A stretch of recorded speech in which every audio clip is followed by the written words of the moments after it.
안녕하세요. 트렉스입니다. 네, CL입니다. 예.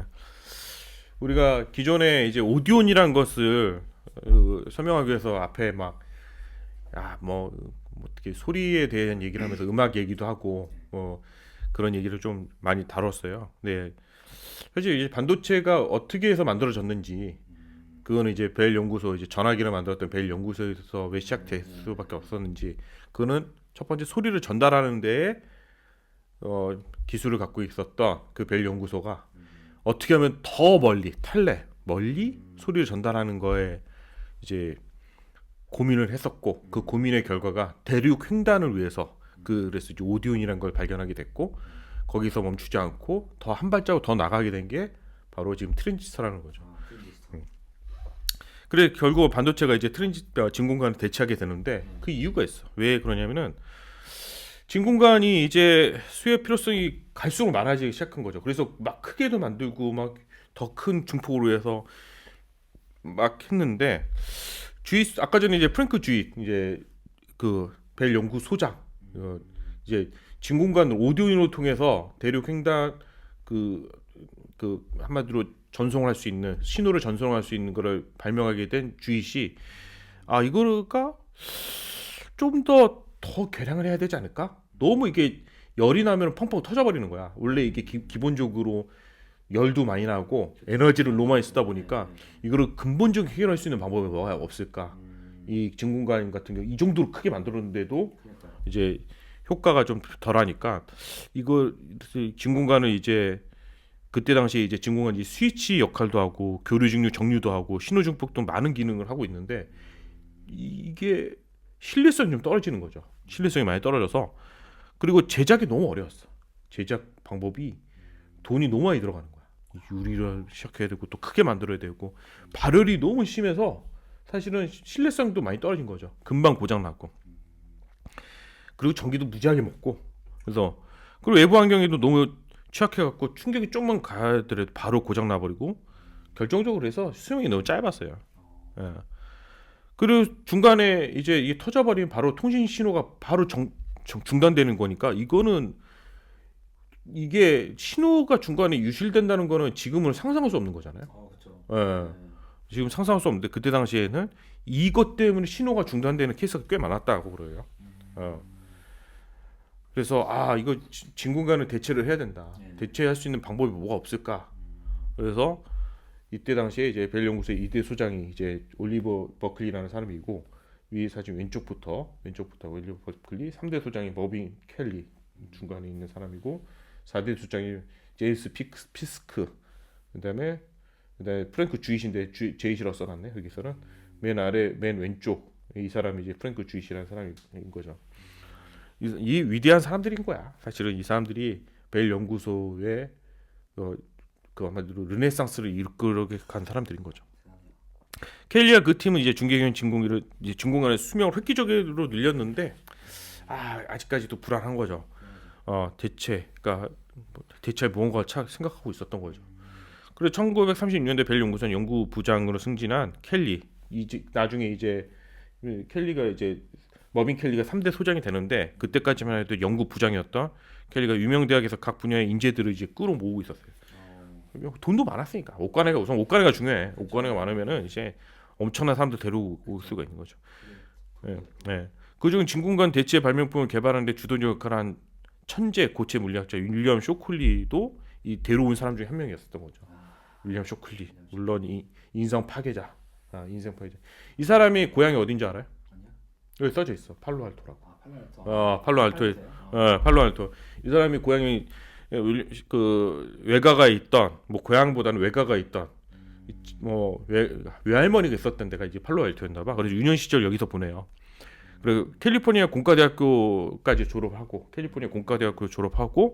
그 다음에 동부에 있는 MIT에서 박사학위를 받게 되고 그래서 켈리의 부름을 받았어. 이 사람이 너도 인재구나 하면서 켈리는 쇼클리에게 진공관 대체할 값싸고 신뢰성 있는 장치 개발을 이제 요구하게 돼요. 진공관의 장점이 전자가 눈에 보이지 않더라도 스위치를 켜서 불빛이 들어오면 지금 전자가 지금 흐르고 있구나.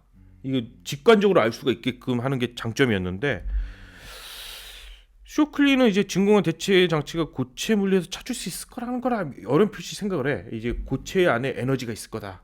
이 에너지를 어떻게 방출만 시키면은 증폭할 수 있는 효과를 낼 수 있겠다. 이제 그거를 머릿속으로 이제 생각을 하게 된 거죠. 이제 고체 물질 안에 전자 이동이 눈에 보이지 않는 이제 양자역학이 시작된 거죠. 양자역학의 세계를 이 사람이 딱 들여다본 거예요.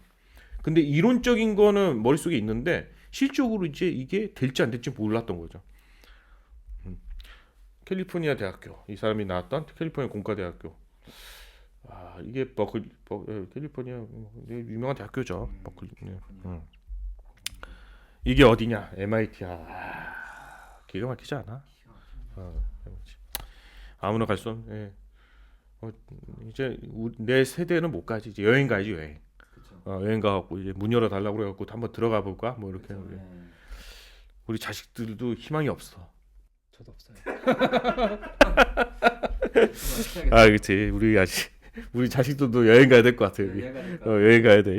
모르겠다 나도. 2차 세계대전 발표로 이제 삼극 진공관을 대체한 새로운 장치 개발은 이제 전쟁 후로 밀려났어. 지금 무기 만들어야지 이거에 신경 써야 되나? 그래서 밀려났고 전후 벨 연구소는 이제 쇼클리 중심으로 고체 물리팀이 이제 신설이 됐어요. 고체 물리팀. 이 팀에는 최고 인재들이 들어오는데 그중 실험과학자 월터 브레튼 이 중에 한 명이고 그다음에 이론과학자 존 바딘이 있었죠. 존 바딘은 입원 후 전용 실험실이 없어 브레튼 연구 실험실을 함께 사용하게. 이 둘이 이제 나중에 위대한 사람이 되는 거예요. 이 두 사람이 월터 브레튼하고 존 바딘하고 이론과학자 실험과학자가 만나면 엄청난 시너지를 일으키게 돼요. 이 두 사람이 같은 사무실을 쓰게 돼서 대화를 하다 보니까 네가 이 사람이 상호 보완적이었대. 한쪽은 이론 쪽이었고 한쪽은 실험과학자니까 한쪽은 실험을 하고 한쪽은 이론적인 배경 지식이 있다. 이 둘이 딱 만나서 엄청난 시너지가 이루게 된 거죠. 그래서 사실 쇼클리는 이런 머릿속에서 이제 어떤 생각 갖고 있냐면 필드 효과라고 해서 실리콘하고 게르마늄 같은 반도체 표면이 강한 전류를 흘리면은 이제 전도율이 좀 올라가서 증폭이 가능할 거라고 생각한 거지. 이제 신호로 울리면은 얘가 이제 필드가 생성돼서 일어나서 이제 증폭이 될 거다.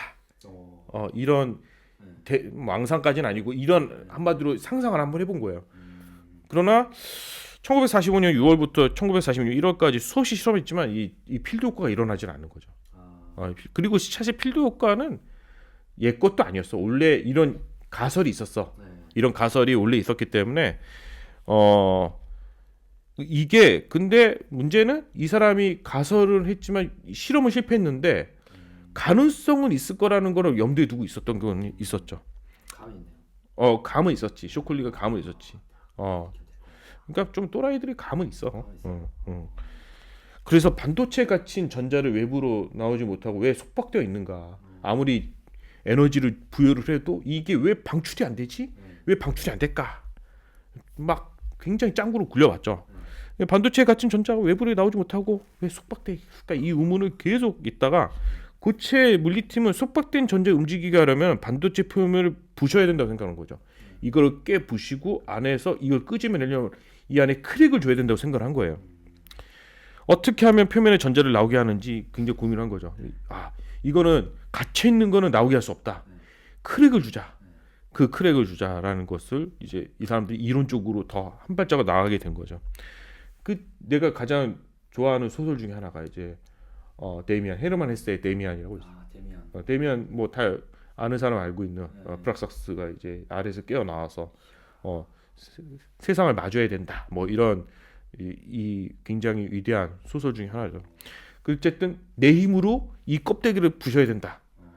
이게 우리 인간도 마찬가지죠. 우리 인간도 이 세계를 감싸고 있는 이 벽을 부숴야지만 내가 성장할 수가 있는 거죠. 오, 맞네요. 누가 해주는 거 아니네. 그렇지. 우리가 그래서 우리도 그 노력을 하고 있는 거잖아. 그렇죠. 우리가 근데 엄청난 에너지를 우리가 갖고 있는 에너지를 방출시키기 위해서는 내가 그 벽을 계속 두들겨야 되는 거죠. 계속 두들겨서 이 벽을 깨 부셔야 되는 거죠. 이게 내가 볼 때는 반도체의 기본 개념 중에 하나예요. 이 벽을 어떻게 깨부실 것인가. 1947년 11월 17일 아주 이제 수많은 시행초 끝에 이제 브레튼과 바딘이 환상의 콤비였죠. 이 사람이 전기가 통한 용액 전해에게 철사를 묻혀 이렇게 전해에게 철사를 딱 묻혀서 반도체 표면에 점으로 한번 접촉을 하는 거예요. 접촉점을 간격을 조정하고 N형과 P형 반도체를 수없이 번갈아서 실험을 했는데 결국 이 사람들이 이론적인 걸 떠나서 신호가 어느 순간 중폭 팍 올라가는 거야. 그게 뭐 이건 좀 상징적인 사진이긴 한데, 그러니까 바깥에서 이 철사 같은 걸로 계속 하다 보니까 이 안에서 세포 분이 일어나잖아요. 이거랑 좀 비슷한 거죠. 정자가 난자로 들어가서 세포 분이 이루는 것처럼 엄청난. 그래서 그 내가 이걸 괜히 넣는 게 아니라 이걸 도핑이라고 하죠. 도핑. 도핑 테스트라고도 얘기해요. 마약인데 사실은 이거 주입됐다는 뜻이거든. 이게 주입을 시켰더니, 그러니까 그렇지, 도핑 테스트, 마약 테스트가 하는데 이게 주입을 했을 때 일어나는 이제 역할을 하는 거죠. 이게 가능했던 게 뭐냐면은 N형 P형이라고 했고 뭐 이론적인 건 얘기할 필요는 없는데 어쨌든 이 전공을 하나 한쪽은 빼주고 한께는 잉여 전자를 넣어주면서 이 일종의 도프를 시켜주는 거죠. 이쪽에 도프를 시키고 한쪽은 빼주고. 그래서 이게 불순물이에요. 일종의 하나의 일종의 불순물인 거죠. 그래서 게르마늄과 실리콘은 4개의 전자를 가지고 있는데 여기에 3개의 전자를 가지고 있는 붕소를 하나 딱 넣어주는 거야. 이게 도핑을 해주는 거죠. 주입을 시켜주고. 그리고 인디움을 도핑하면은 마이너스 전자가 모자르게 되고 한쪽은 이제 P형 반도체는 이제 또 반대로 5개의 전자가 있어서 그 전자가 하나 더 많아지게 된 거죠. 그럼 불완전하게 돼 사실은. 그래서 N형 반도체를 이제 네거티브 반도체라고 그러고 P형 반도체를 이제 포지티브 반도체라고 하죠. 그래서 교류를 직류로 그냥 변환해주는 PN 접합 다이오드를 이제 할 수가 있었고 PN 다이오드를 이극 진공관에 해당이 되는 거죠. 그리고 아까 전에 오디온 같은 건 상극 반도체거든. 상극 반도체는 NPN 아닌 PNP 형태로 이거를 조합을 시켜서 반도체를 만들게 된 거죠. 그래서 어떤 면에서는 오디온이라든지 이거 상극 반도체, 상극 진공관하고 이극 진공관을 고체 물리학으로 해결한 게 사실 트랜지스터예요. 대단한 건데 사실 어떻게 보면 별것도 아닌 거죠. 스위치 아니면은 어떤 중폭의 역할을 그대로 그 고체 물리학으로 이제 그 한마디로 변화시켜 준 거죠. 브레튼과 존 바딘이 반도체 불순물에 떠서 전자들이 옮겨다니는 것을 이론적으로 정립하지 못해서 이게 블랙박스야. 어떤 거는 갑자기 이게 결과가 왜 이렇게 나오는지 몰라. 근데 중요한 게 뭐야? 씨발 결과가 나온 거 아니야. 중폭이 되잖아. 이거 엄청 획기적인 거야. 그래서 브레튼과 바디는 이 모든 과정을 이론적인 거 몰랐는데 이론 물리학자이긴 했지만 이론적 몰랐는데 노트에다 막 다 써놓은 거야. 막 써놨어. 우리는 이제 그 일종의 이거 뭐 농담을 하지만 할루시네이션 효과인 것 같기도 해. 인풋이 엄청나게 많았는데 얘가 엉뚱한 대답 막 해버리는 거죠. 결과가 뭔지도 모르는 거. 근데 얘네들이 이론적인 몰라도 어쨌든 실험을 막 주기적으로 하다 보니까 갑자기 중폭효과가 생겼어. 일종의 할루시네이션처럼 엉뚱한 결과가 막 나온 거야. 그래서 뭔지 모르겠는데 한쪽은 전자를 주입시키고 한쪽은 전자를 빼줬더니 중폭효과가 막 일어나더라. 이거를 실험 투에다가 꼭 빼곡히 쓴 거죠. 엔스로픽 제가 클로우드를 써갖고 이거 쓰는 건데 그래서 클로우드 이제 이 사람들이 클로우드 같은 경우 이제 할루시네이션을 가장 적게 만들자는 게 목표인 것 같더라고요. 그래서 이제 여기 써 있잖아요. 컷 할루시네이션 리스크라 해갖고 엔스로픽 뭐 그래서 쓴 건 아니고 괜히 오픈 AI는 18.3에서 이제 지원을 해주잖아.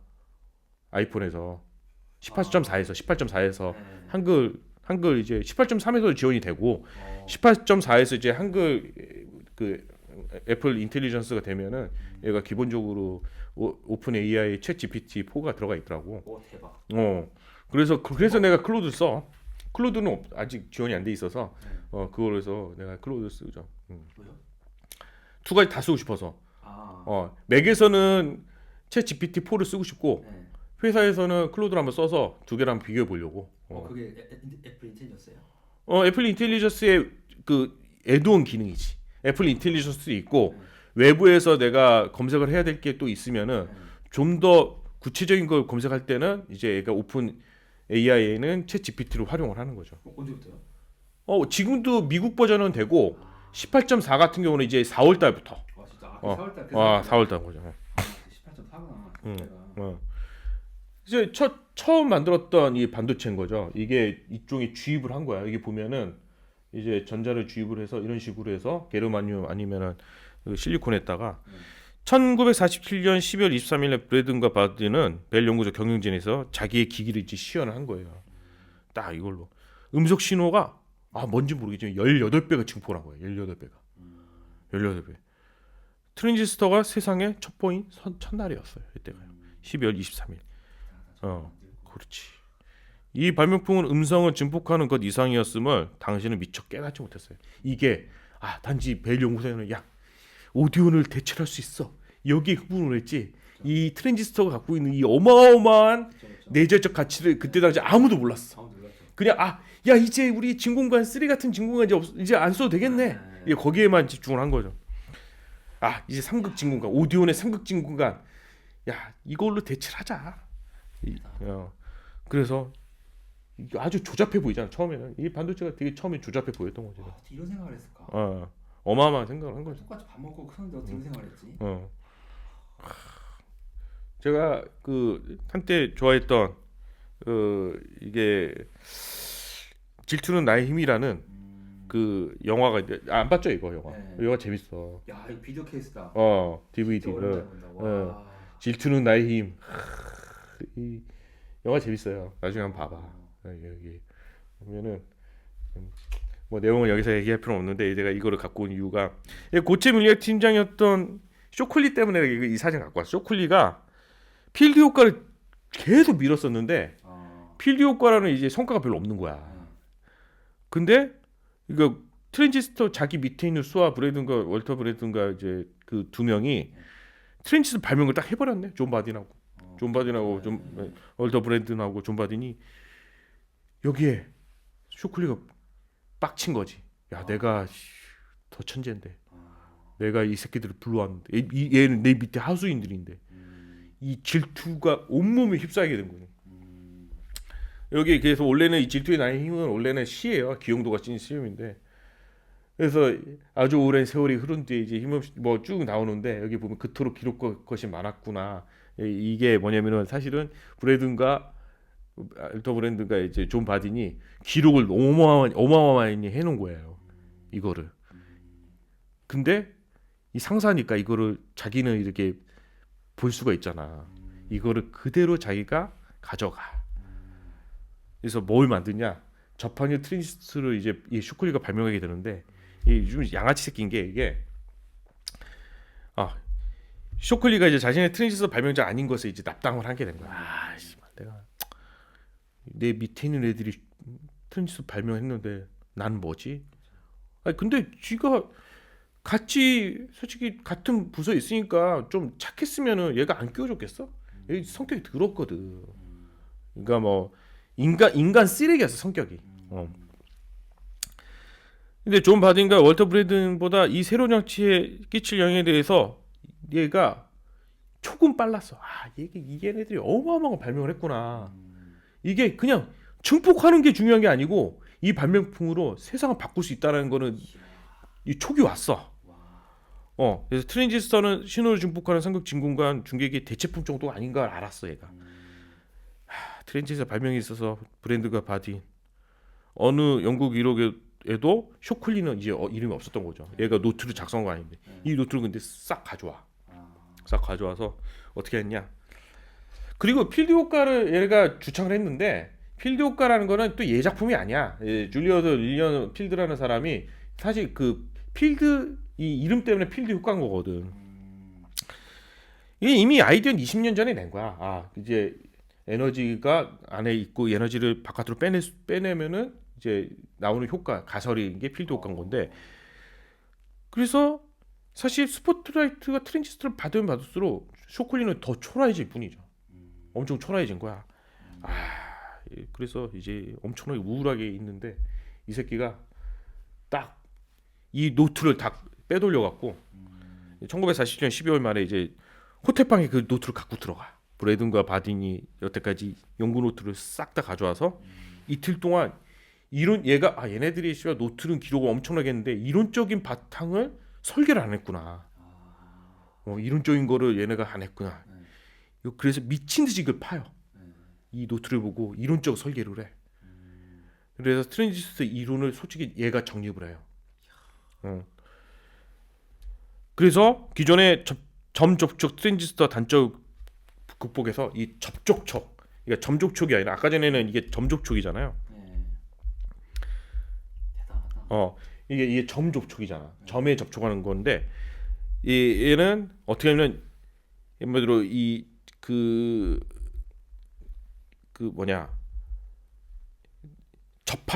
접합을 시켜준 거예요. 양쪽을 딱 접합을 해서 시켜주는 접합면 트랜지스터를 발명했는데 이게 바로 NPN, PNP 접합형 트랜지스터예요. 그래서 현대 트랜지스터는 사실은 쇼클리에도 영향을 끼치긴 했어. 근데 이 새끼 양아치인 거지. 양아치인 거지. 원래 벨 연구소의 원래 문화는 그냥 연구자들을 위해서 자유를 보장하고 팀 내에 무엇보다도 팀워크 간의 경쟁을 하는 걸 금기시했었어. 근데 얘는 질투하니까 이 질투 때문에 이 존 바딘과 그 브래튼이 했던 것들을 질투로 인해서 경쟁을 해갖고 경쟁적으로 이 노트를 뺏어갖고 지 걸로 만든 거예요. 모든 연구는 이 팀원 간의 아이디어를 서로 공유해야 되는데 훔쳐간 거야. 그리고 호텔방 혼자 있어. 호텔방에 혼자. 팀원 아이디어를 간섭하거나 갈취해서도 안 됐었는데 갈취해버린 거죠. 쇼클리도 그 문화를 몰랐을까? 알았지. 여기 그래도 계속 다니고 있었으니까. 근데 그 욕망으로 얘는 그 금기를 깨버리고 자기 것을 만들려고 했죠. 그리고 팀이 아닌 자기의 이름으로 발표를 해버려요. 이 이름 보면은 윌리엄 쇼클리라고 해서 접합형 세미컨덕터에 대한 이론적인 바탕을 지 이름으로 딱 내버리는 거야. 거기에 존 바딘하고 브래튼 이름을 싹 다 빼버리고 양아치의 최고 개 양아치 인간이 돼버린 거죠. 그래서 노벨 물리학상을 받는데 근데 물론 쇼클리가 이론으로 한 접합형 트랜지스터는 점접촉보다는 훨씬 더 뛰어난 성능적으로 훨씬 뛰어나고 만드는데도 훨씬 더 유리하긴 했었어. 그래서 쇼클리의 접합형 왜냐면 접합형 반도체가 돼야지만 대량 생산이 가능했거든요. 기존의 점접촉 같은 건 만드는 것도 어렵고 그렇기 때문에 대량 생산이 안정성을 확보하기 위해서는 쇼클리 방법이 훨씬 더 월등하긴 했어요. 그리고 효율적이기도 했고. 그리고 쇼클리는 반도체를 개발하는 고체 물리대 팀장이었지만 트랜지스터 연구 성과 모두를 독식하려고 달려들기 시작한 거야. 야, 이거 사실은 내가 이론적인 바탕을 만들었잖아. 이거 다 내 거야. 그래서 결국 양아치가 어떻게 되냐면은 노벨 물리학상 원래 두 사람을 받아야 되는데 윌리엄 쇼클리도 같이 해갖고 노벨 물리학상 받게만 그래요. 그게 사실은 사진상으로는 이렇게 셋이 친한 척으로 보이지만 굉장히 서로 불편했다고 그러더라고. 이 두 사람하고 윌리엄 쇼클리하고는. 예. 그러니까 팀이 아닌 자기만 생각하는 팀장의 구역질나는 이 존 바디는 정말 이 쓰레기 같은 인간이구나.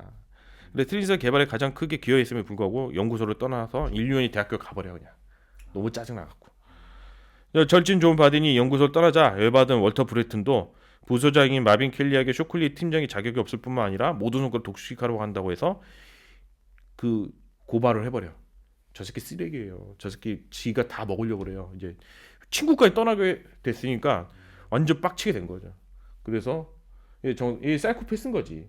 윌리엄 쇼클리가 이제 사이코패스적인 인간이었던 거죠. 연구소 내에서도 가장 인성이 안 좋기로 유명했던 사람입니다. 그 성과는 엄청나게 났는데 전 접합명이 굉장히 뛰어난 거니까. 켈리는 쇼클리가 그래도 자기가 데려왔으니까 마빈 켈리가 쇼클리를 데려왔거든. 처음에 방영했는데 쇼클리가 브래든과 바딘이 이미 발명한 트랜지스터 특허를 쇼클리 자기에만 이롭도록 한다는 것을 이제 알게 된 거죠. 알게 된 후 브래든의 말에 이제 그래 브래든 말이 맞을 수 있겠구나. 그래서 쇼클리는 벨 연구소 내에서 완전히 왕따가 되게 돼요. 지가 한마디로 팠던 거지, 지 무덤을. 그러니까 사람들이 다 뒤에서 욕하고 자기를 다 안 좋게 생각하고 인성적으로 문제 있다고 생각을 하는. 그러니까 더 이상 높은 질은 이제 없게 내가 원하는 건 소장이었는데 내가 이런 상태에서는 소장까지 갈 수 없겠구나. 씨발 이게 내 나랑 비유가 되네. 나는 인성 쓰레기라고도 안 했는데 나는 높은 자리에 갈 수 없는 상황이잖아. 저도 그런데요. 직접 만들어서 보자. 그렇지. 만들어서 가야 돼. 씨발 갑자기 내가 쇼쿨가 빙의가 되네. 나 착하게 살았는데 씨발 왜 나는 이렇게 역같이. 어쨌든 뭐 여기 뭐 벨 연구소도 아니고 씨발. 네. 쇼클리는 자신의 유년시절 보냈던 이제 캘리포니아가 나의 고향으로 돌아가자. Going to California라는 매치고 이제 자신이 개발한 저판용 트랜지스터를 이제 사업하기로 결심을 하게 되는 거죠. 쇼클리는 자신의 회사를 고향에 가서 세운다는 말을 상사 켈리에게 하자 켈리는 오 잘했어. 그래 넌 벨 연구소보다는 네 사업하는 게 맞은 것 같아. 빨리 내쫓아야 되는데 얘가 지발로 나간다고 하니까 얼마나 막 좋아했겠어. 그래서 미안하니까 펀드를 조성을 해준 거죠. 록펠러 그 위대한 록펠러까지 소개를 시켜주는 거죠. 이제 그 청운의 꿈을 이제 꾸고 자기가 어렸을 때 몸담았던 캘리포니아로 떠나게 되는 거죠. 쇼클리는 팔로알토에서 회사를 설립하고 본인이 그 이후의 인생을 어찌 되었던 간에 팔로알토 지명을 실리콘밸리로 사실은 명명을 바꾼 가장 영향력 있던 사람이 쇼클리이긴 해요. 그래서 실리콘밸리를 실질적으로 실리콘밸리라는 용어로 만들게. 실리콘이 반도체 주요 재료잖아요. 그렇죠. 왜 그거 그래서 윌리엄 쇼클리가 거기 갔기 때문에 실리콘밸리라는 말이 생기게 됐어요. 그래서 실리콘밸리. 그렇지. 그래서 실리콘밸리인 거죠. 팔로알토에 있는 샌프란시스코 베이에 있는 거기를 가게 되죠. 그래서 트랜지스터가 사실은 인류 발전에 엄청난 가능성을 이제 제시하게 되죠. 엄청난 자세가 되는데 이제 이거를 1948년 6월 30일에 이제 대중 6개월 만에 이제 그 7개월 말이죠. 7개월 만에 이제 대중에 공개하기 시작합니다. 1948년 6월 30일에 트랜지스터가 이제 대중에 공개되어 있는데 그곳에 뭐 이 청주들이 이제 헤드폰을 끼고 소리를 전달하는 이제 증폭하는 물건이니까 헤드폰을 다 나눠줬나 봐. 트랜지스터가 소리를 이만큼 증폭할 수 있어요. 트랜지스터가 원래 용도가 그거였으니까 라디오 정치로 이제 전송한 방송을 이렇게 듣게 해준 거죠. 겉보기에는 삼국 진공관의 대체품으로 보였는데 어떤 신문도 사실 이 장치에 대해서 그때도 뭐 기자들이 뭘 알았겠어. 그렇죠. 그냥 오디오네 뭐 사실은 개량품이 나왔다 봐. 뭐 이 정도밖에 안 됐던 거죠. 대중은 알아보지 못했지만 전자기기가 이제 이거가 어마어마한 물건이라는 걸 알게 된 거죠. 특히 YCA 같은 회사가 이거 대단한 물건인데? 그래서 이 회사가 샘플 좀 주세요. 이제 벨 연구소에다가 계속 얘기를 한 거죠. 그리고 그 중에 이제 MIT에 있는 제이 포레스터라는 사람은 이걸로 컴퓨터 만들 수 있지 않을까? 컴퓨터 만들 수 있겠네. 물론 진공관으로도 컴퓨터 만들겠지만 이걸로 하면은 훨씬 더 혁명적인 컴퓨터를 만들 수 있겠네 하고 얘기를 갑자기 샘플을 요구를 한 거예요. 얘가 이쪽 컴퓨터 의뢰로 만드는 애, 그 관심 있는 애가 왜 이거를 샘플 요구를 하지? 벨 연구소는 상상도 못한 일이었던 거죠. 이거는 그냥 삼국 진공관 대체품인데. 그래서 벨 연구소가 이제 MIT에 이런 연구 접근이 너무 신선해 갖고 제이 포레스터에게 트랜지스터가 어떻게 컴퓨터가 되는지 나중에 좀 알려줘. 우리 역으로 물어봤다 그러더라고요. 그래서 제이 포레스터라는 사람이 이제 트랜지스터를 통해서 컴퓨터를 만들 수 있다라는 그 기회의 장을 만들게 된 거죠. 근데 벨 연구소가 어떤 데였냐? 벨 연구소가 전화로 독점적 지위를 갖고 있었던 회사거든요. 그렇죠. 우리나라는 이제 한국통신, 그러니까 우리가 지금 쓰고 있는 전화는 우리가 국가, 그러니까 공기업에서 하고 있잖아요. 물론 공기업에서 하고 있죠. 유선 전화는. 근데 미국은 안 그래. 미국은 사기업이야. 그리고 AT&T가 한때 모든 거를 다 장악할 정도로 어마어마한 회사였었죠. 근데 독점적으로 돈을 버는 대신에 이제 경쟁사에다가 라이센스 제공을 결정할 수밖에 없었는데 이게 AT&T가 전화사업 시장 독점으로 정부의 눈치를 받고 있었어. 아, 이 새끼들 뭐 하고 있지? 또 이거 그래서 야 이걸로 돈을 벌 수는 있을 거야. 이거를 만약에 돈 벌려고 하면은 이제 미국 정부에서 가만두지 않을 것 같으니까 야 그냥 라이센스 비용을 조금만 받고 이거를 한번 그 그냥 우리가 이 라이센스 조금만 비용 받고 이거에 대해서 실시권을 주자. 네. 그렇게 된 거죠. 그리고 그 농학교 교사였으니까 원래 이 사람이 보청기 만드는 거에 관심이 많았던 농학교 교사였던 벨을 위해서 창시자 벨을 위해서 보청기 회사한테는 라이센스 비용을 받지 않았어요. 선신 쓰듯이 했던 거야. 선신 쓰듯이. 근데 그 이면에는 만약 이거로 이거로 수익을 하게 되면은 이제 미국의 트러스트 법 때문에 이제 두들겨 맞을까봐 이 라이센스 비용을 엄청나게 깎게 된 거죠. 그래서 이득을 누가 받냐? 인류가 받게 돼. 그렇죠. 인류가 그 이득을 받게 돼서 결국 트랜지스터를 사용하는 저렴한 라디오를 나오게 되는 배경이 되는 거죠. 기존의 라디오가 이제 아까 전에 말했던 것처럼 거실에 놓고 사용할 수밖에 없었는데 크기뿐만 아니라 가격에도 개인의 소유에게는 너무 어려운 기기였죠. 그렇죠. 가격도 너무 비싸고. 네, 그래서 1954년 첫 선을 보인 트랜지스터 라디오 리젠시 이게 텍사스 인스트루먼트 제품인데요. 트랜지스터 포켓 라디오가 이제 이 최초의 트랜지스터 포켓 라디오인 거죠. 리젠시 TR1은 크기뿐만 아니라 컬러풀한 디자인에서 10대의 감성을 자극하기 시작했던 거죠. 예쁘니까 그때 당시 지금도 디자인 쪽으로 꽤 괜찮지 않아? 야 이쁜데요? 어, 네, 색감도 그렇고. 색감도 그렇고, 깔끔하네. 아이폰 같네. 아이폰, 그치? 아이폰, 그러게 아이폰 같은 이거 회전하는 것도 그렇고, 그래서 어떤 문화가 생겨났냐? 보통 뉴스를 주로 소비했던 집 거실에 위치했던 기존 라디오와 달리 10대들은 자기의 감정을 대변하는 락 음악을 포켓에다 넣어서 부모하고 간섭 없이 방 안에서 듣거나 들고 다니게 되기 시작한 거죠. 이 제품은 이제 엄청난 초히트 상품이 되죠. 그렇죠. 소형화된 라디오 덕분에 미국인들은 트랜지스터가 무엇인지 이제 명확하게 알게 되는 거죠. 그렇죠. 야, 이게 단순히 그 3극 오디온, 그러니까 3극 진공과 대체하는 게 아니구나. 문화를 바꾸는 거구나. 네. 한마디로 3, 40대 갖고 있었던 기득권이 갖고 있던 문화의 중심을 10대로 낮추는 데 있어서 가장 큰 역할을 했던 게 누구였냐? 트랜지스터였다는 거야. 그렇죠. 그래서 인간과 소통하는 컴퓨터로 가는 길을 이제 트랜지스터가 이제 20세기를 가면서 이게 이제 대변하게 되는 거죠. 그래서 사실 이걸 녹음을 원래는 먼저 했었는데 이제 직접 회로를 이제 원래 이거 다음에 녹음했었는데 우리가 이게 녹음이 날아가는 거였나? 날아가서 사실 그런데 이 다음 편이 직접 회로가 나오고 그래서 이제 컴퓨터 혁명이 일어나기 시작하게 되는 거죠. 예, 오늘 여기까지입니다. 아 예.